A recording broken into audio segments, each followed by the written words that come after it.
সুপ্রিয় শিক্ষার্থীরা, আসসালামু আলাইকুম। আমি মোহাম্মদ মাসুদুর রহমান, প্রভাষক, পদার্থবিজ্ঞান, রাজধানী আইডিয়াল কলেজ।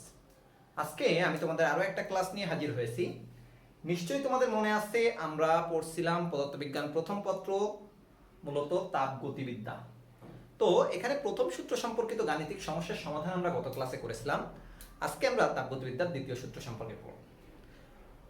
তোমরা নিশ্চয়ই লক্ষ্য করেছো যে কোনো একটা কাজ যখন হয় তখন এক শক্তি আর এক শক্তিতে রূপান্তর হয়, তখন কিছু ঘটনা ঘটে। যেমন আমি তোমাদের উদাহরণ দিই, মনে করো যে একটা ফ্যান ঘুরছে, সেখানে কি হলো? তাপ উৎপন্ন হলো। কারণ ফ্যান ঘুরছে, বাতাস তো হচ্ছেই, ফ্যানের গায়ে হাত দিয়ে দেখবা তাপ উৎপন্ন হয়েছে। বা পাহাড় থেকে পানি পড়ছে, ওখানে দেখা যাবে এই পানিটা তুলনামূলক কি হচ্ছে, এই পানিটা যে যখন পড়ছে তখন ওখানেও তাপ উৎপন্ন হচ্ছে। বা তোমার দুইটা হাত তুমি এইভাবে যদি ঘষো, তাহলে দেখবা এই যান্ত্রিক শক্তিটার কারণে এখানে তাপ উৎপন্ন হচ্ছে। তো আমরা জানি শক্তি সৃষ্টি বা বিনাশ নেই, শুধুমাত্র এক রূপ থেকে আরেক রূপে রূপান্তরিত হতে পারে।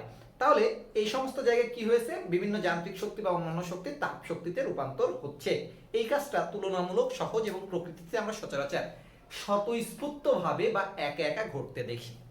কিন্তু কখনো তাপকে অন্য শক্তিতে সরাসরি রূপান্তর হতে দেখা যায় না।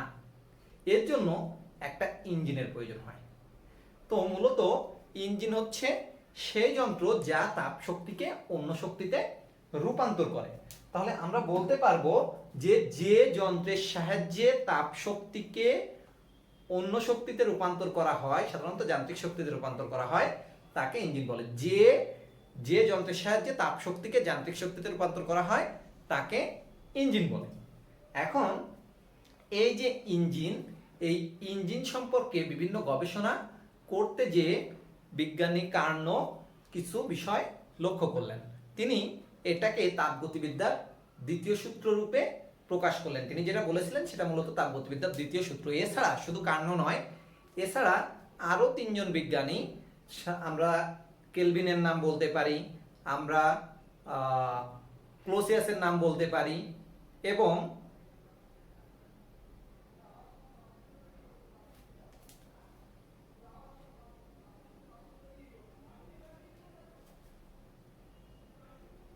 আমরা প্লাঙ্কের নামও বলতে পারি। এই তিনজন বিজ্ঞানী আরো তিনটা সূত্র দেন, যেগুলোকে আমরা তাপগতিবিদ্যার দ্বিতীয় সূত্র হিসেবে জানি। আজকে আমরা সেই সূত্রগুলো পড়ব এবং সেই সূত্রগুলো সম্পর্কে জানব। তো দেখো, আমরা তাপগতিবিদ্যার দ্বিতীয় সূত্র পড়ব। তাপগতিবিদ্যার দ্বিতীয় সূত্র। তো আমি তোমাদেরকে বলেছি যে কে দিয়েছেন এটা? বিজ্ঞানী কার্নো। এটা হচ্ছে কার্নোর বিবৃতি। কার্নোর বিবৃতি। 2 নম্বর হচ্ছে প্লাঙ্কের বিবৃতি। 3 নম্বর হচ্ছে ক্লোসিয়াসের বিবৃতি। ক্লোসিয়াসের বিবৃতি। আর 4 নম্বর হচ্ছে কেলভিনের বিবৃতি।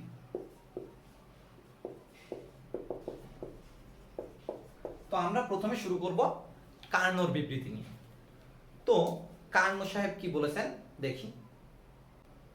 কার্নো সাহেব বলেছেন, কোন নির্দিষ্ট পরিমাণ শক্তিকে সম্পূর্ণরূপে অন্য শক্তিতে রূপান্তর করা যায় এমন কোন যন্ত্র তৈরি করা সম্ভব নয়। আমরা কি বললাম? কোন নির্দিষ্ট পরিমাণ তাপ শক্তিকে সম্পূর্ণরূপে অন্য শক্তিতে রূপান্তর করা যায় এমন কোন ইঞ্জিন তৈরি করা সম্ভব নয়।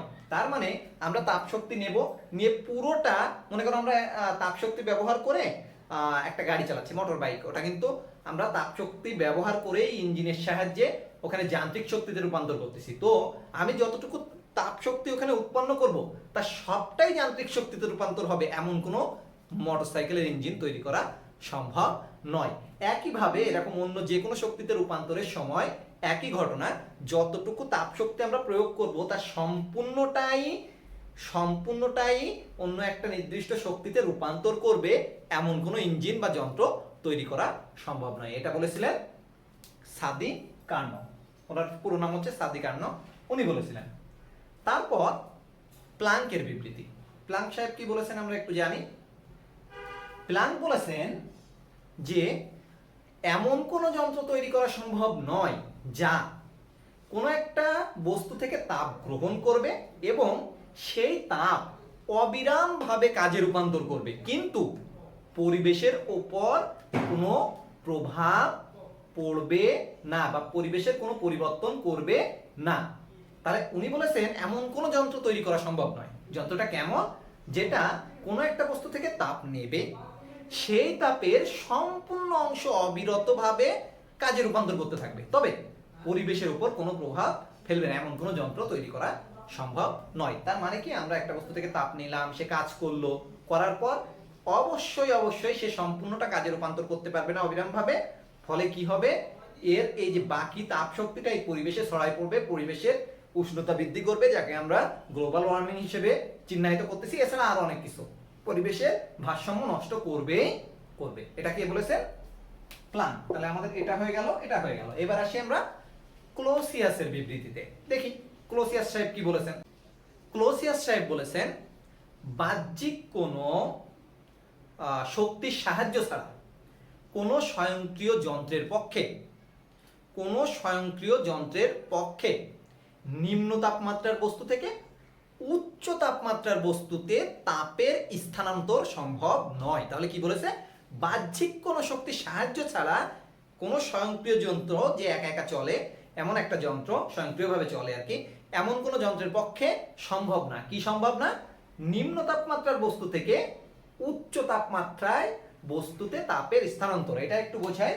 মনে করো এই বস্তুর তাপমাত্রা নিম্ন আর এটা হচ্ছে উচ্চ। তোমরা নিশ্চয়ই জানো তাপগতিবিদ্যার প্রথম সূত্রের থেকে, আচ্ছা তাপগতিবিদ্যার প্রথম সূত্র বলবো না, তাপগতিবিদ্যা থেকে তোমরা নানান সময় তাপ থেকে, তাপের বিভিন্ন ধর্ম থেকে তোমরা জেনেছো যে উচ্চ তাপমাত্রার বস্তু থেকে তাপ সবসময় নিম্ন তাপমাত্রার বস্তুর দিকে যায়, নিম্ন তাপমাত্রা থেকে উচ্চ তাপমাত্রার বস্তুর দিকে যায় না। তো আমরা একটা যন্ত্র যে কিনা নিম্ন তাপমাত্রার বস্তু থেকে উচ্চ তাপমাত্রার বস্তুতে কি করবে? তাপের স্থানান্তর করবে। এটা সম্ভব নয়। কি ছাড়া? বাহ্যিক কোনো শক্তির সাহায্য ছাড়া। এটা যদি করতে হয় আমাদের বাহ্যিক শক্তি প্রয়োগ করতে হবে, কোনো স্বয়ংক্রিয় যন্ত্র একা একা এটা পারবে না। এখন বলতে পারো স্যার এটা কি সম্ভব? নিম্ন তাপমাত্রার বস্তু থেকে কোথায় উচ্চ তাপমাত্রার বস্তুতে কি যায়? তাপ যায়। আদেও যায় কিনা এটা নিয়ে তোমাদের কনফিউশন থাকতে পারে। তোমরা রেফ্রিজারেটরের নাম শুনেছো, দেখবা রেফ্রিজারেটরের মধ্যে তাপমাত্রা পরিবেশের তাপমাত্রার চেয়ে কম, অর্থাৎ রেফ্রিজারেটরের মধ্যে ঠান্ডা আর বাইরের পরিবেশটা গরম। তো ওর মধ্যে একটা সিস্টেম আছে যেটা আমরা এই চ্যাপ্টারের লাস্টের দিকে পড়বো। ওখানে ওই সিস্টেমটা কি করে, ওর ভেতরে যখন আমরা বস্তুগুলো রাখছি তাদের তাপমাত্রা কিন্তু ওর ভেতরের তাপমাত্রার চেয়ে বেশি থাকে, ফলে ওর মধ্যে তাপমাত্রা স্বাভাবিকভাবে আমরা যেখানে স্থির রাখতে চাই তার চেয়ে বেড়ে যাওয়াটাই স্বাভাবিক, কারণ ওই বস্তু থেকে তাপ বের হয়ে ওর ভেতরের টেম্পারেচার একটু হলেও বাড়িয়ে দেবে। এখন ওই তাপমাত্রাটাকে নর্মাল, ওর ভেতরের যে নর্মাল টেম্পারেচার সেখানে আনার জন্য অবশ্যই ওখান থেকে তাপ বের করার দরকার আছে। তো এই তাপটা বের কে করবে, কিভাবে করবে? ওখানে একটা ব্যবস্থা আছে যার সাহায্যে তাপ বের করে পরিবেশে দেওয়া হয়। তা পরিবেশের তাপমাত্রা বেশি আর ওর ভেতরের তাপমাত্রা কম, তাহলে এই কাজটা কে করতেছে? ওখানে একটা বাহ্যিক শক্তি অবশ্যই প্রয়োগ হচ্ছে। ওখান থেকে একা একা কিন্তু বাইরে তাপ চলে আসছে না। তার মানে এই ক্ষেত্রে রেফ্রিজারেটরের ক্ষেত্রে ক্লোসিয়াসের বিবৃতিটা আমরা প্রমাণটা পেয়ে যাচ্ছি যে নিম্ন তাপমাত্রার বস্তু থেকে উচ্চ তাপমাত্রার বস্তুতে আসে, কিন্তু কখন আসে? বাহ্যিক একটা শক্তি প্রয়োগ করলে। ওখানে বাহ্যিক শক্তি প্রয়োগ করা হচ্ছে কারেন্ট ব্যবহার করে, ওর মধ্যে সিএফসি গ্যাসের সাহায্যে একটা বাহ্যিক শক্তির মাধ্যমে ওটা জোর করে নিয়ে আসা হচ্ছে। ওটা একা একা কখনোই আসবে না। এটা ছিল আমাদের ক্লোসিয়াসের বিবৃতি। লাস্ট বিবৃতিটা দিয়েছেন কে? কেলভিন। কেলভিন বলেছেন কোন বস্তুকে তার পারিপার্শ্বিকের চেয়ে অধিকতর ঠান্ডা করে শক্তির অবিরাম সরবরাহ সম্ভব নয়। মনে করো এই দুইটা বস্তুর মধ্যে এ ছিল, আচ্ছা উপরেই তো নিম্ন তাপমাত্রা উচ্চ তাপমাত্রা লেখা আছে, এ নিম্ন তাপমাত্রার ও উচ্চ তাপমাত্রা, এখন তাপের আদান প্রদান হচ্ছে। এক সময় দুইজন সমান হয়ে গেল, অবশ্য হবে স্বাভাবিকভাবে, এটাও সমান হয়ে গেল, মানে দুইজনই এখন সমান, কেউ নিম্ন না কেউ উচ্চ না। এখন তাপের তো আদান প্রদান হবে না, তা আমি কি করলাম, একে কোনোভাবে এর কাছ থেকে তাপ নিয়ে একে ঠান্ডা করে ফেললাম, তাহলে আবার এখান থেকে এখানে তাপের আদান প্রদান বা তাপ শক্তির আদান প্রদান হবে। আমি যখন আবার সমান হয়ে যাবে তার আগে আগেই বা ওই সময়ে এর তাপমাত্রা আরো কমাই দিব, যে কোনোভাবে ঠান্ডা করে ফেলবো, ফেললে আবার শক্তির এভাবে সরবরাহ হবে। কিন্তু এটা অবিরাম ভাবে করা সম্ভব নয়, এটা বলেছেন কেলভিন। তো এই চারটে সূত্র তোমাদের কাছে মনে হতে পারে আলাদা আলাদা, কিন্তু বাস্তবে এটা একই কথার বিভিন্ন রূপ এবং এদের মিলিত রূপ প্রায় একই অর্থ বহন করে এবং একই ধরনের যন্ত্র তৈরি করতে এদের নিয়ম কানুন দেখা যায় মানা হচ্ছে।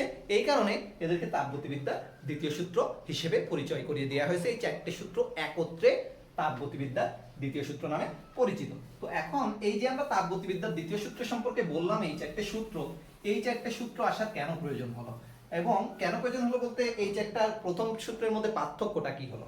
পার্থক্যটা হচ্ছে, প্রথম সূত্র কিন্তু শক্তির নিত্যতা সূত্রেরই রূপভেদ মাত্র। একটা শক্তি রূপান্তর হয়ে অন্য শক্তিতে চলে যাচ্ছে, অন্তস্থ শক্তি বাড়াচ্ছে এবং তাপমাত্রা কি কাজে রূপান্তর করতেছে, ওটা একটা যান্ত্রিক শক্তি বা অন্য শক্তিতে চলে যাচ্ছে। এটা অবশ্যই বলেছিল, কে বলেছিল? প্রথম সূত্র। কিন্তু আসলে শক্তি কোন দিক থেকে কোন দিক রূপান্তর হবে, কাজ শক্তিতে রূপান্তর হবে না শক্তি কাজে রূপান্তর হবে, এর কোনো ব্যাখ্যা ওখানে দেওয়া হয়নি। অর্থাৎ এক শক্তি আর এক শক্তিতে রূপান্তর হবে এটা বলা হয়েছিল, কিন্তু কোন শক্তি কোন শক্তিতে রূপান্তর একা একা হতে পারবে আর কোথায় একা একা সম্ভব নয়, এই ধরনের কোনো ঘটনা ব্যাখ্যা করা হয়নি। আমি তোমাকে উদাহরণস্বরূপ বলি, মনে করো এখানে 1 কেজি বরফ দেওয়া আছে, 1 কেজি বরফ দিলাম, পরিবেশ থেকে এই 1 কেজি বরফ কিন্তু তাপ শক্তিকে নেবে কতটুকু, 3.36 ×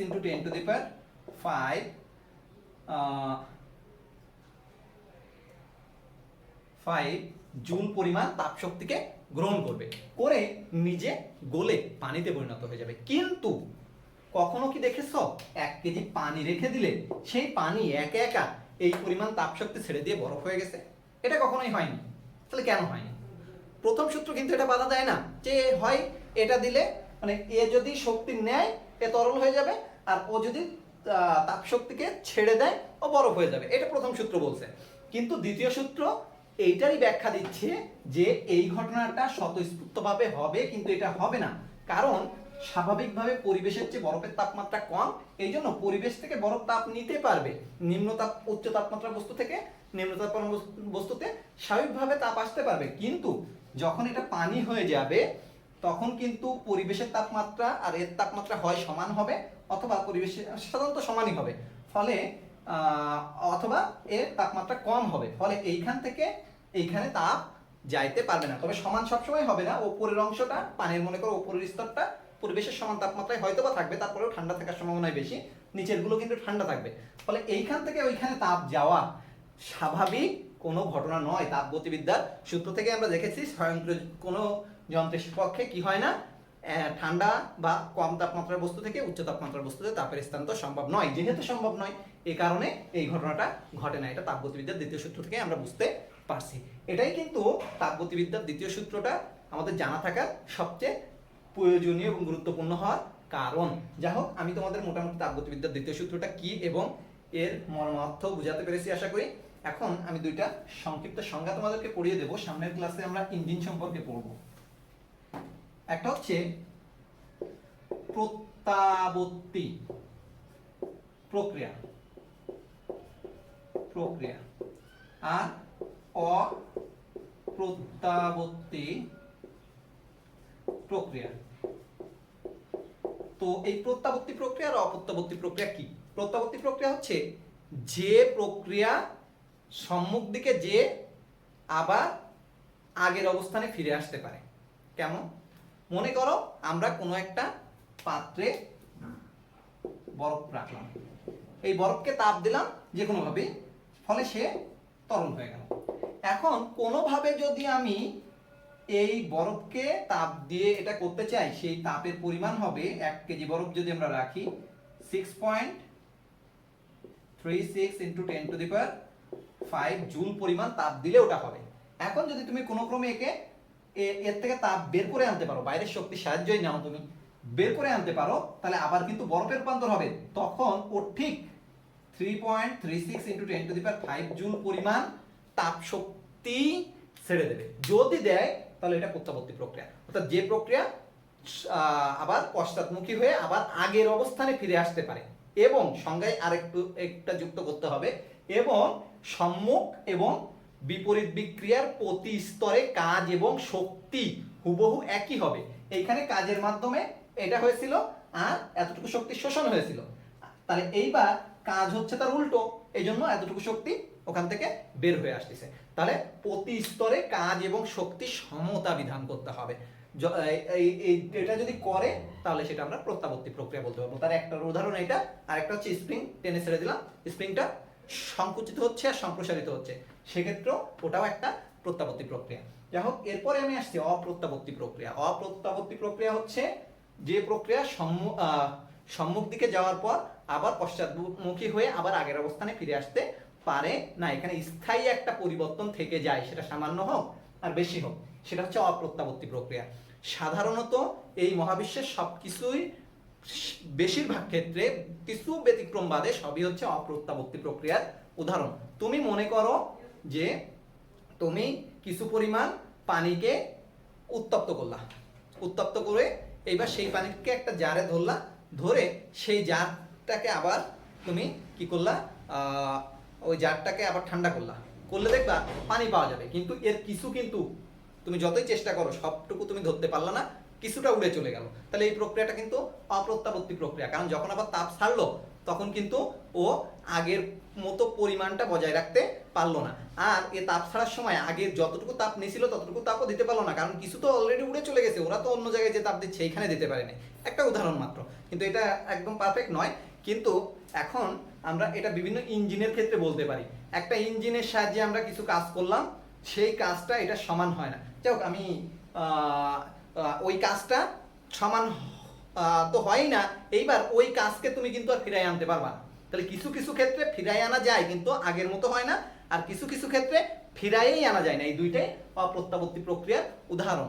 তো আমার ওই যে কোনো কিছু তরল করা বা কোনো কিছু কঠিন করা, ওইটা সাধারণত প্রত্যাবর্তী প্রক্রিয়া, যদি আমরা কিছু এরকম লস না করি। কিন্তু অন্য সব ঘটনা, ইঞ্জিন দিয়ে তুমি কাজ করতেছো, একটা ফ্যান চালাইলা, এখন ফ্যানকে উল্টো দিকে ঘুরাইলে কি সেই আবার বাতাসগুলো ওখানে ফিরে যাবে, আবার নতুন করে যে কারেন্টটা নষ্ট হয়ে গেছে ওটা আবার উৎপাদন হয়ে যাবে? যাবে না, ওটা একটা অপ্রত্যাবর্তী প্রক্রিয়া। তাহলে এই হচ্ছে প্রত্যাবর্তী প্রক্রিয়া আর অপ্রত্যাবর্তী প্রক্রিয়া। এই প্রত্যাবর্তী প্রক্রিয়া এটা তোমার অনেক ধীর প্রক্রিয়া, অপ্রত্যাবর্তী প্রক্রিয়া অনেক দ্রুততার সাথে হয়। তারপর প্রত্যাবর্তী প্রক্রিয়ায় আমরা আবার পূর্বের অবস্থায় ফিরে যেতে পারি, অপ্রত্যাবর্তী প্রক্রিয়ায় পূর্বের অবস্থায় ফিরে যেতে পারি না। এটা সাধারণত তোমার স্থায়ী একটা ডিফেক্ট থাকে। এই ধরনের কয়েকটা অংশ আছে, তোমরা এটা যদি রিডিং পড়ো বইটা একটু, তাহলে এটা বুঝতে পারবো। ফলে এটা নিয়ে আর বেশি কথা বলবো না, বেসিকটা আমার বলা হয়ে গেছে। নেক্সট ক্লাসে আমরা পড়বো হচ্ছে আমাদের ইঞ্জিন সম্পর্কে। সেই পর্যন্ত ভালো থাকো, সুস্থ থাকো এবং অবশ্যই অবশ্যই আমার জন্য দোয়া করবে।